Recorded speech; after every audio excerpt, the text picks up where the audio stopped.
Hello everyone, and thank you all for tuning in once again to Tales by the Fire.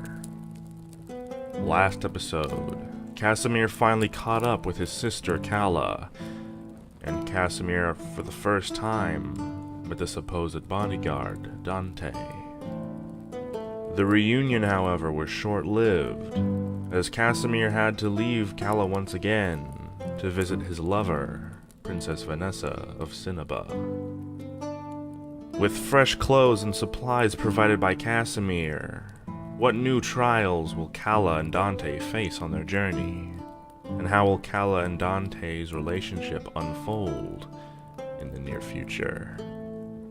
Find out in this episode of Tales by the Fire. Chapter 8. Threats. The morning sun warmed my flesh as I walked ahead of the girl. All morning she had been strangely quiet, something that was a welcome break from her irritating politeness. Slowly she lagged further and further behind. I'd wondered if she'd finally realized how much I detested her. However, after only half an hour of walking, I could no longer see her behind me. It had been strange yesterday, seeing her with the prince. He seemed to be a powerful character, which almost made me nervous. I knew that if his sister would die in any preventable way, he would surely kill me himself. It appeared that he knew nothing of his father's plans, which even I found sickening. The way the girl acted around him, and him around her, was astonishing, though. Seeing his limp was obviously painful to that monster who inflicted it, but she hid that emotion from him. When she went to go get arrows, however, her brother showed a completely different side of himself. Grabbing me by the shirt collar, he had looked at me with blazing green eyes. "Lay one hand on my sister, and I'll have you rot in the dungeons and tortured until you beg for mercy." He'd snarled at me, seeming every bit as fearsome as she had when she changed.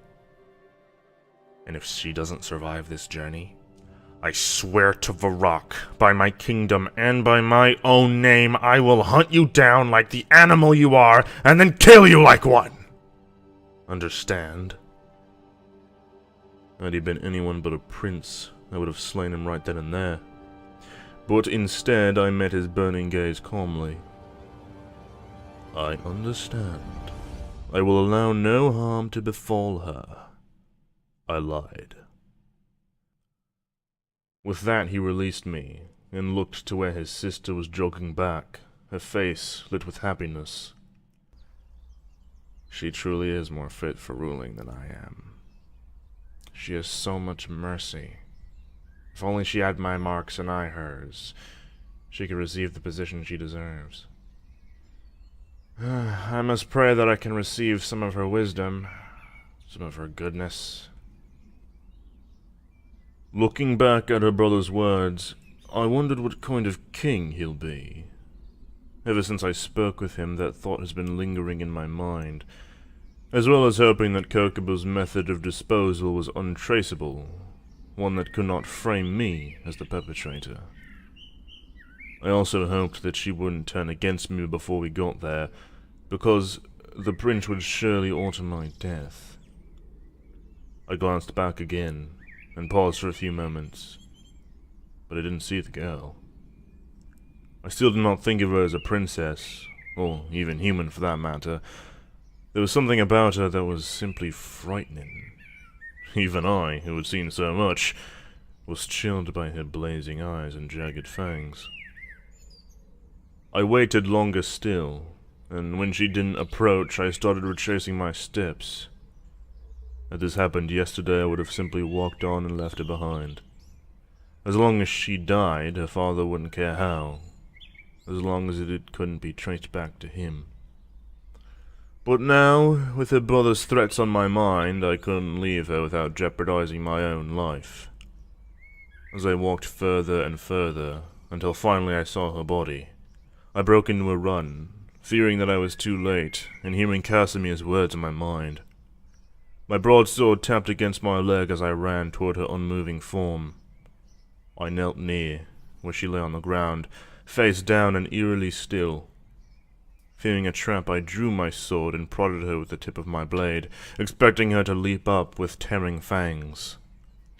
Instead, she didn't stir, even when my blade pricked her skin. Only the slow rise and fall of her back told me that she was even still alive. Carefully, I sheathed my blade and rolled her onto her back. I reached for my dagger, as the thought of simply slitting her throat crossed my mind. But then, another image flashed through my head. One that hadn't troubled me in such a long time. When I sheathed my blade. I shoved her with my foot, and she rolled onto her back. I had noticed her tiredness before, but I hadn't expected it to be this bad. She was in deep slumber, and I couldn't even stir her as I shook her shoulders, trying to wake her. I unrolled her bedroll, which was strapped to her back, and tried to drag her along behind me. However, then I couldn't carry the goods, as my hands were full of the task of pulling the bedroll tethers. Instead, I was forced to lift the girl in my arms and tie the goods to my back. I was highly impressed and grateful that the girl had never complained, as I realized how heavy all the packs were.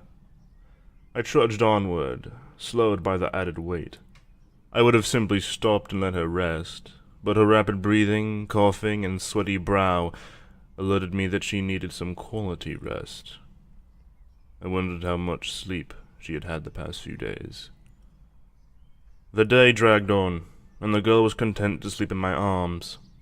Randomly she would reach out as if searching for something, and at other times she would be rigid, trembling in petrified fear.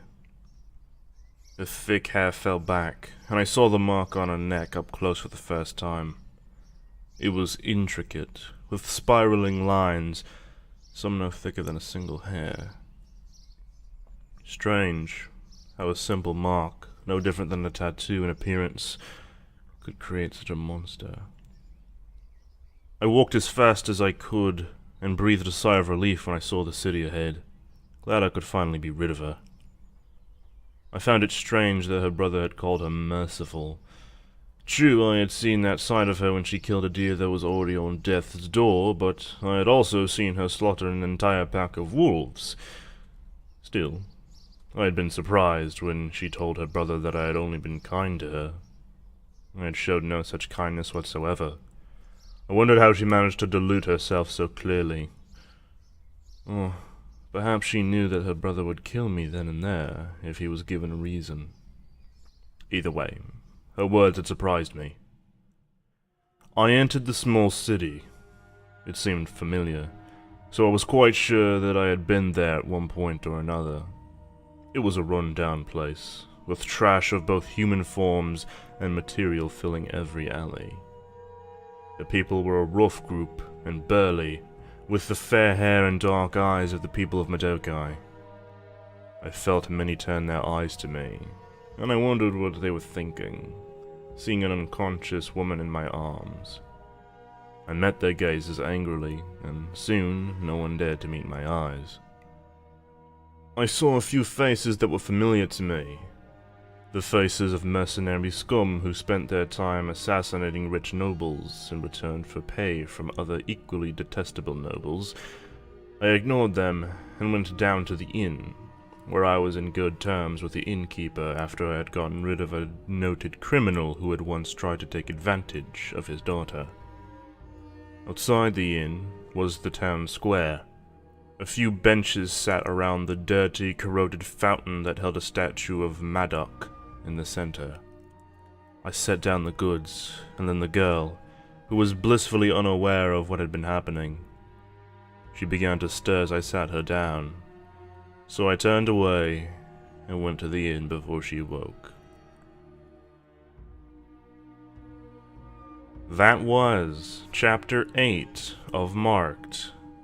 It was written by Darkhawk14 and posted on fictionpress.com. Thank you all for listening. Like usual, if you'd like to read the story in its entirety, then go to Darkhawk14's fictionpress.com page in the description. And like always, I'll see you all next time on Tales by the Fire.